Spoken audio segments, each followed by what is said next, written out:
नष्ट हो जाएगी। अगर ममता मोह से युक्त रहे तो हर विकार तुम्हें रौंदेगा।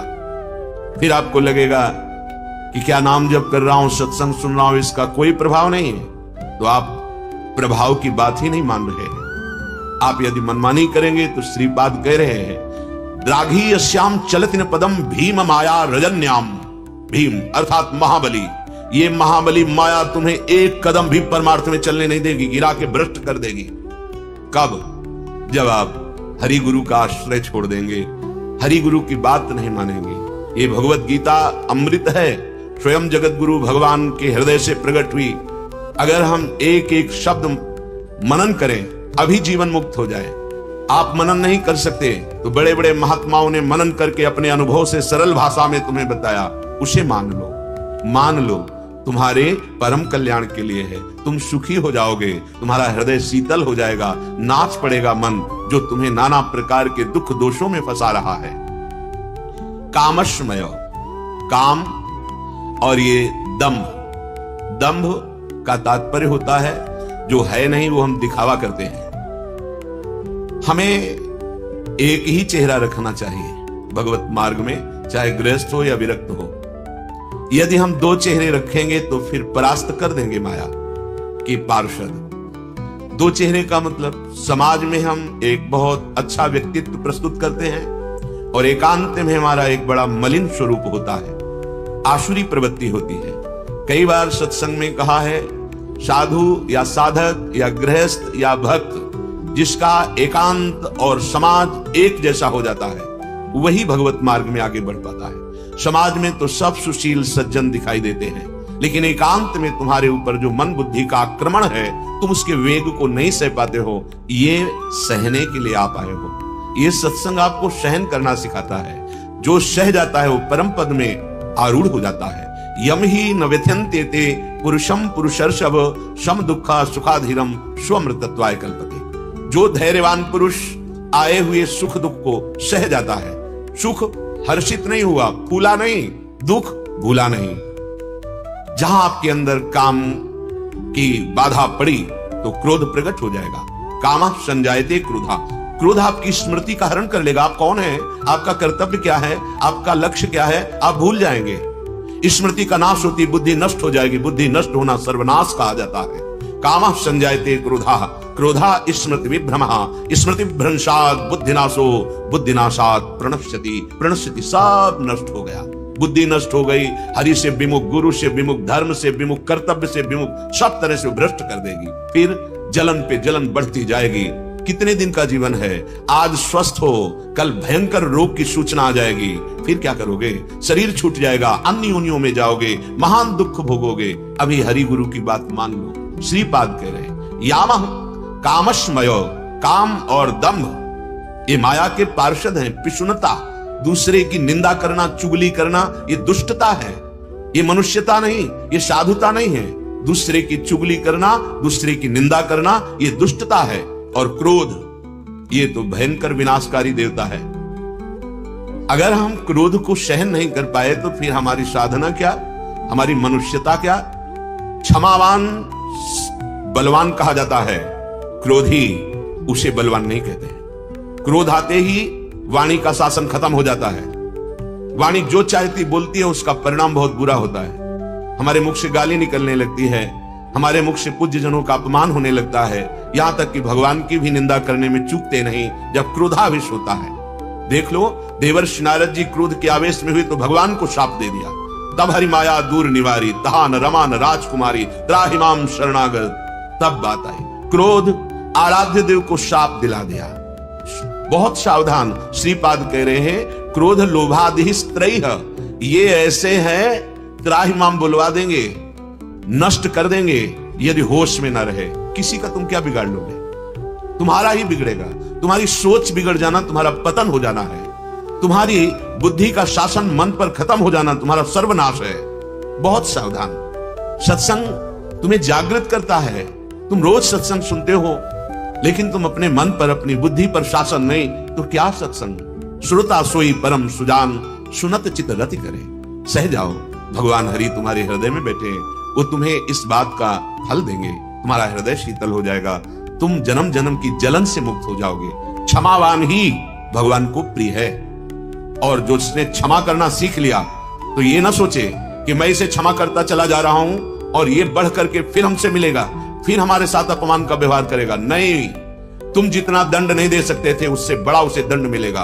उमा क्षमा सापहुते भारी, अपने कर्म जाय अपकारी। अपकार करने वाला जिसे तुमने क्षमा कर दिया है उसको ईश्वर ऐसा दंड देगा कि हिसाब पर यह कि तत्काल नहीं होता तो आप नहीं देख पाते। तो आपको लगता है यदि हमने इसे क्षमा कर दिया तो बढ़ता चला जाएगा, हमें और कष्ट देगा। नहीं नहीं, यदि आप भगवत आश्रित हो तभी क्षमा कर पाओगे। और भगवत आप आश्रित हो तो जो अपराध भक्त कर करई, राम रोष पावक सो जरई। सीम की चाप सकै पो तासु, बड़ रखवार रमापति जासु। उसकी सीमा, उसकी मर्यादा का कोई उल्लंघन नहीं कर सकता। तुम क्षमावान बनो, ना कि दंड देने वाले। क्षमा में इतनी बड़ी सामर्थ्य है कि सांप भी उतना दंड नहीं दे सकता सामने वाले को, वो अपने आप नष्ट हो जाएगा। क्योंकि तुम क्षमा कर दिए, तुम्हारी उन्नति हो जाएगी। तो हमें तो चाहिए कि उसके लिए भी मंगल भावना करें कि भगवान उसकी बुद्धि शुद्ध हो, उसका मंगल हो। पर यदि इतनी ऊंचाई की वृत्ति नहीं तो क्षमा तो करना सीख जाइए, नहीं ये क्रोध तुम्हारा ही सर्वनाश कर देगा। पूज्यपाद उड़िया बाबा जी महाराज, आप 1 महीने में अच्छे से एक बार क्रोध कर लेते हैं तो आपका सारा का सारा भजन ढक जाएगा। नष्ट तो नहीं होगा क्योंकि भजन अविनाशी होता है, और उसका प्रभाव ढक जाएगा। यामः कामस्मय पिशुनता क्रोध लोभादि स्त्रयी, संसाराध्वन्यः गहने त्यूढ़ मोहांधकारे। अगर कहीं आपको प्रकाश मिलेगा तो गुरु वचनों से मिलेगा, शास्त्र से मिलेगा। ऐसी मोह भरी अंधकार रात्रि है कि इसमें एक कदम भी द्राघी श्याम चलति न पदम भीम माया रजन्याम। ऐसा अंधकार है, समझ में ही नहीं आता कि मैं क्या कर रहा हूं, मुझे क्या करना चाहिए, मैं किधर जा रहा हूं, मुझे किधर जाना चाहिए। अगर प्रकाश मिलता है तो गुरुदेव की वाणी से, शास्त्र वाणी से, अज्ञान तिमिरांधस्य ज्ञानांजन शलाकया चक्षुरुन्मीलितम मेन तस्मै श्री गुरुवे नमः। गुरुदेव भगवान हमारे अज्ञान अंधकार से भरे हुए नेत्रों में ज्ञानांजन लगाते हैं। वो अंजन उस अंधकार को चीरता हुआ सतमार्ग में आगे बढ़ता जाता है उपासक। इसलिए सुदीर्घ कर ये भीषण मायामयी रजनी में तुम चल तो रहे हो, तुम्हें पता नहीं तुम किधर जा रहे हो। यदि सत्संग मिल गया है अब तुम्हें पता चला कि तुम्हारा मार्ग किधर है। यदि आप काम के अधीन हैं, दंभ करते हैं, दूसरे की निंदा करते हैं, पिशुनता चुगली करते हैं, क्रोध के वश में हो जाते हैं, लोभ के वश में होकर दूसरे के साथ चोरी कपट छल हिंसा का व्यवहार करते हैं, एक कदम भी आप आगे नहीं बढ़ पाओगे। सतमार्ग, आनंद मार्ग, शांति मार्ग, परम सुख का मार्ग तुम्हारे लिए ढक जाएगा। इसलिए बहुत सावधान।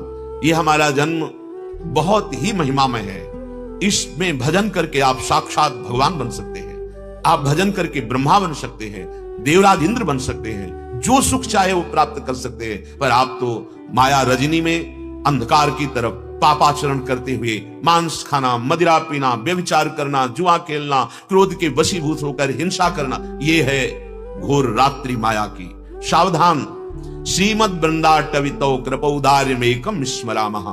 हे परम उदार वृंदावन, अब तो एकमात्र आपकी कृपा का सहारा है। श्री हितजू महाराज हरिवंश महाप्रभु कृपा करके कह रहे हैं, यद राधा पद किंकिरी कृत हृदाम सम्यक भवेद गोचरम, ध्येयम नैव कदापि यद्रद बिना तस्याः कृपा स्पर्शतः। बड़ी महिमा की बात कह रहे हैं।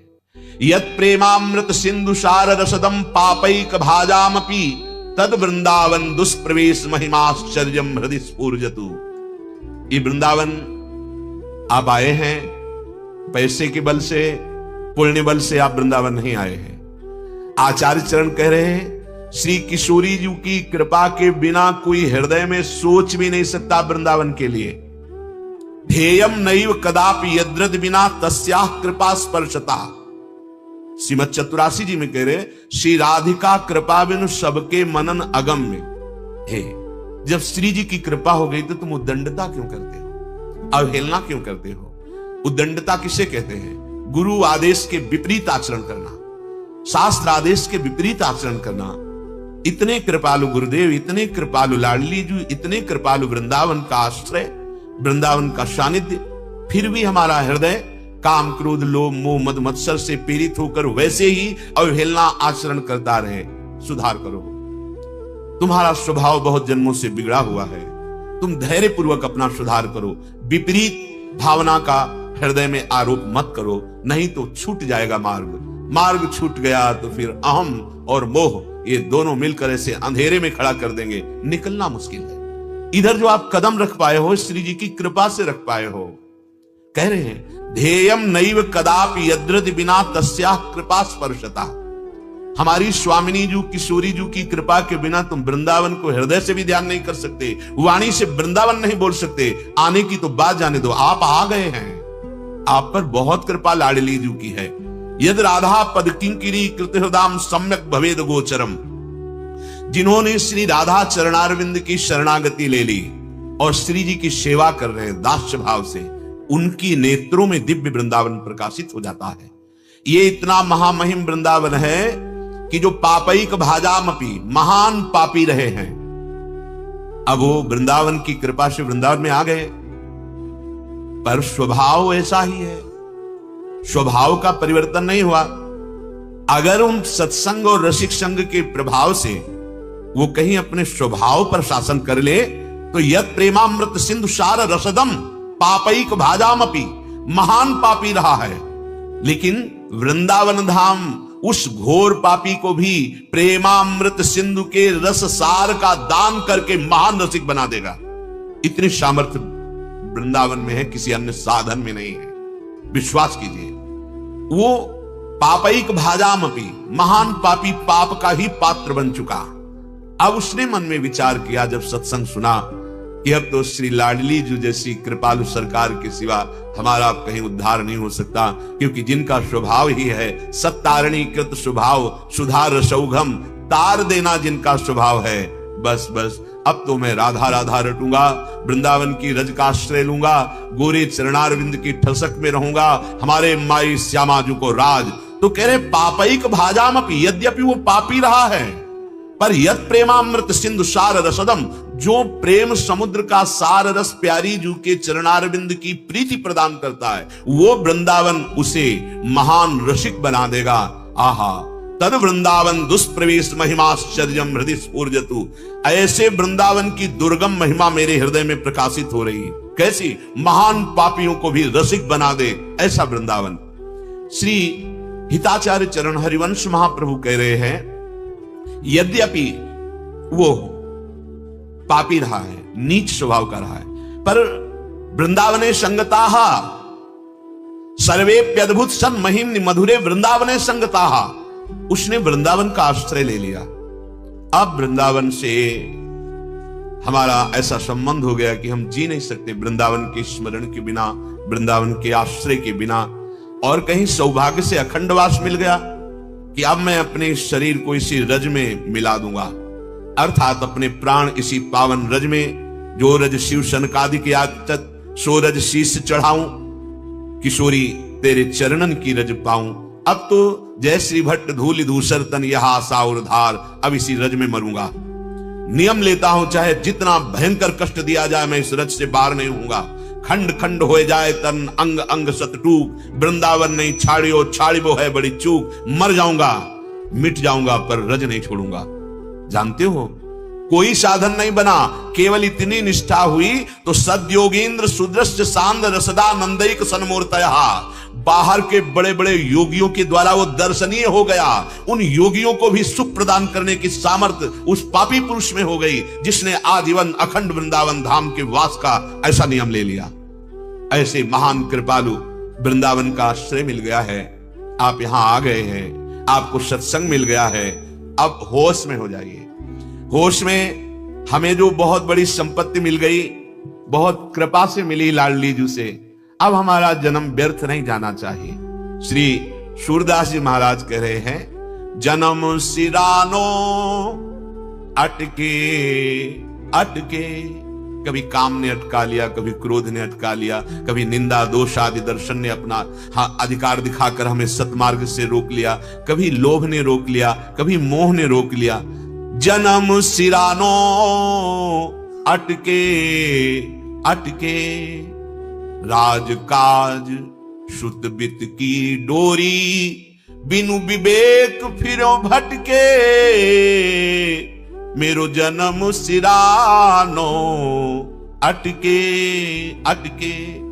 कभी तो पद ने मुझे बांध लिया, कभी धन वैभव ने बांध लिया, कभी पुत्र के मोह में बंध गया, कभी स्त्री शरीर की आसक्ति में, कभी पुरुष शरीर की आसक्ति में। मुझे विवेक नहीं प्राप्त हुआ, मेरे जन्म के जन्म बर्बाद हो गए। इस जन्म में भी मैं बंधा डोल रहा था, पर कृपा हो गई। विवेक कहां मिलता है? किसी बाजार में नहीं मिलता। बिनु सत्संग विवेक न होई, और राम कृपा बिनु सुलभ न सोई। अब मुझे विवेक हो गया, अब मैं अटकूंगा नहीं, अब मैं भटकूंगा नहीं, अब बंधूंगा नहीं। अगर सत्संग को स्वीकार नहीं किया, साधु समागम के द्वारा प्राप्त उपासना उपदेश को स्वीकार नहीं किया, तो कठिन जो गाठी परी माया की, तोरी जाति न झटके, ना हरि भगति न साधु समागम, रहो बीच ही लटके, जन्म सिरानो अटके अटके। जिससे माया बंधन नष्ट होता है वो तो हम स्वीकार नहीं कर रहे। क्या? प्रियालाल के चरणारविंद की भक्ति, प्रभु की भक्ति में सहजानंद प्रकट होता है। उसी आनंद के बल पर हम इन सारे विकारों पर विजय प्राप्त करते हैं। और प्रभु की भक्ति कैसे प्रकट होती है? साधु समागम से। मति कीरति गति भूति भलाई, जब जेहि जतन जहां जे पाई, सो जानो सत्संग प्रभाऊ, लोकहु वेदना आनु पाऊ। लोक में और वैदिक सिद्धांत में भी कोई और उपाय नहीं है कि आपके हृदय में प्रेम लक्षणा भक्ति जागृत हो जाए, वो केवल भगवत प्रेमी महात्माओं के संग से। तो कह रहे ना हरि भगति न साधु समागम, रहो बीच ही लटके, ऐसे न वैसे रहे मजरेढ़ो। मजरेढ़ो कहते बीच में, न परमार्थ के न स्वार्थ के। कठिन जो गाठी परी माया की, तोरी जाति न झटके। कोई इतना बलवान पैदा नहीं हुआ इस सृष्टि में कि इस माया की गांठ को अपने शरीर बल से तोड़ सके। इसको काटा जाता है विवेक बल से। विवेक बल मिलता है गुरुजनों संत जनों के वचनों के बल से। अगर हम श्रद्धा पूर्वक सुने और उनको अपने हृदय पे धारण करें और सहन कर जाएं, तो हमारे अंदर बल जागृत होता है, जिसे अध्यात्म बल कहते हैं। यदि हमारे हृदय में हरि भक्ति नहीं, जो साधु समागम से प्राप्त होती, साधु समागम नहीं, तो फिर नाटक रह जाता है। ज्यों बहु कला काछ दिखरावे, लोभ न छूटत नटके। सूरदास शोभा क्यों पावे, पी विहीन धनी मटके। मेरो जन्म सिरानो अटके अटके। यदि आप गुरु के वचन नहीं मानेंगे, संत वचन नहीं मानेंगे, शास्त्र के वचन नहीं मानेंगे, तो जैसे कोई स्वांग करने वाला नट थोड़ी देर के लिए महात्मा बन जाता है, थोड़ी देर के लिए राजा बन जाता है, थोड़ी देर के लिए अमुक स्वांग करता है, लेकिन वो सब पैसे के लिए करता है। वो ना महात्मा है ना राजा है, वो एक कला प्रदर्शित करने वाला, स्वांग करने वाला, अभिनय करने वाला, केवल अभिनय। वस्तुतः उसके अंदर वो बात नहीं है। जैसे वैश्या श्रृंगार करती केवल लोगों को रिझाने के लिए, ऐसे पी विहीन धन मटके, ऐसे केवल धन प्राप्ति के लिए, मान प्राप्ति के लिए, लोक सम्मान के लिए वो केवल नाटक करने लगता है। जीवन का जो लक्ष्य है, उसकी कसौटी है सहन करना। साधु का, परमार्थ मार्ग के पथिक का, भक्त का पहला लक्षण है तितिक्षवाहा, सहनशील, आशय उदार, धीरज सहित विवेकी, विवेकवान, धैर्यवान और सहनशील। मात्रा स्पर्शास्तु कौन्तेय शीतोष्ण सुख दुखदा, आगमा पाइनो अनित्यास्ताप्तिक्षस्व भारत। हे अर्जुन, तुमको सहना होगा अनुकूलता प्रतिकूलता को, मान अपमान को, दुख सुख को, गर्मी सर्दी को सहना होगा। अगर तुम सह गए तो तुम परम पद के अधिकारी हो जाओगे। भगवान आदेश कर रहे हैं, ये आने जाने वाले, अभी क्रोध आया है, चुप हो जाओ, मौन हो जाओ, हट जाओ, मत बोलो, शांत हो जाएगा। अभी काम आया है, शांत हो जाएगा। नाम जप करने लगो, नाम कीर्तन करने लगो। जितने विकार हैं सबको नष्ट करने का उपाय, पहले हटो, विकार के सानिध्य से हटो, मौन धारण करो और भगवान का चिंतन करने लगो। नहीं तो कह रहे चाहे जितना तुम नाटक कर लो, चाहे जितने तुम बलवान हो, माया पर विजय प्राप्त नहीं कर सकते। ये मनुष्य जीवन क्यों शोभा पावेगा बिना भगवान का आश्रय लिए, बिना दैवी संपदा के। जन्म सिरानो ऐसे ऐसे, कै घर घर भरमत जदुपति बिनु, कैसोवत कै बैसे, मेरो जन्म सिरानो ऐसे ऐसे। मेरा जन्म ऐसे ही बीता जा रहा है। कैसे? बोले या तो हम नाटक करके घर घर रुपया ठगने के लिए घूम रहे हैं, कहीं हम बड़े धर्मात्मा बनते हैं, कहीं हम अमुक बनते हैं, कभी अमुक बनते हैं। किस लिए? खोए रतन फिरत जे घर घर, कौन काज ऐसे जिए। हितजू महाराज कह रहे, तुम्हें जब गुरुदेव ने नाम दे दिया है, ये इतना महारतन है कि तुम भगवान को खरीद सकते हो। किसी तपस्या में इतनी ताकत नहीं, किसी साधना में, नाम में ताकत है। वो अधीन संग ही संग डोले, नाम बाणी जहां श्याम श्यामा तहां। तुम अपने रतन को नहीं पहचान पाए। अपने नाम जो गुरुदेव ने दिया, अपनी जीवनी शक्ति दे दी। नाम सुकृत धन अपनी जीवन, अतिहित मान दे तो वरदान। कह दिया राधा कृष्ण। अब तुमको बहुत सहज में मिल गया तो तुम्हें लगता क्या है, ये तो हम सुनते ही रहते हैं। नहीं, ये वो अमूल्य वस्तु है। तुम इस समस्त सृष्टि के रचने वाले अखिल कोटि ब्रह्मांड नायक परात्पर इस भगवान को अधीन कर सकते हो। सुमिर पवन सुत पावन नामू, अपने बस करी राखे रामू। फिर किस लोभ के लिए घर घर भटकते हो? अरे बैठ जाओ, नाम जप कर, अपने कर्तव्य का पालन करो। देख कौन सी सिद्धि और कौन सा पद तुझे नहीं प्राप्त हो जाता है। जब परम पद आ जाएगा तो और पदों की बात क्या। लेकिन जन्म सिरानो ऐसे ऐसे, कै घर घर भटकत जदुपति बिनु। भगवान का आश्रय नहीं लिया, इसीलिए भगवान का दास कहला करके, चाहे गृहस्थ हो चाहे विरक्त, अगर हमारी ये आशा बनी रही कि कोई हमें दे दे, तो हमें लगता है अभी ठाकुर जी का परिचय नहीं मिला, अभी महान लक्ष्मीपति भगवान का आश्रय नहीं हुआ, अभी तुम अपने प्रभु की महिमा ही नहीं जानते हो। अरे भगवद आश्रित जनों के आसपास सिद्धियां रहती, सेवा में कभी स्वीकार नहीं करते। मोक्ष पदवी हाथ जोड़े खड़ी रहती, दीयमानम न गृह्णन्ति बिना मत सेवनम जना। आप भूल कर रहे हो। प्रभु के नाम का आश्रय लेकर के जरा आप अपने हृदय को विश्राम की तरफ पहुंचाइए, फिर देखिए कौन सा वैभव आपके चरण नहीं चूमता। श्री राधा किंकरीणाम लुठत चरण यो रद्भुता सिद्धि कोटि। पर ये बातों से नहीं होगा, बातों से काल प्रवाह से नहीं निकला जाता। काल पर विजय नहीं पाई जा सकती, नाम से पाई जाती है, नाम से। और नाम छोड़ करके दूसरे को राजी करने के लिए घूम रहे हो। क्या देंगे, क्या देंगे? माना कि अरबों रुपया बैंक में जमा होगा, लाद के ले जाओगे, मरोगे यहां से। क्या ले जाओगे? शरीर ही नहीं रहेगा, क्या ले जाओगे? हाँ, एक वस्तु है, यदि आपने नाम जप किया तो कह रहे ये जाएगा, और ऐसे नहीं जाएगा, आपके साथ स्वागत कराते हुए जाएगा। जैसे पापी पुरुष को दंड देते हुए ले जाया जाता है, ऐसे ही नाम जापक का स्वागत करते हुए ब्रह्मा भी स्वागत करते हैं उसका। जो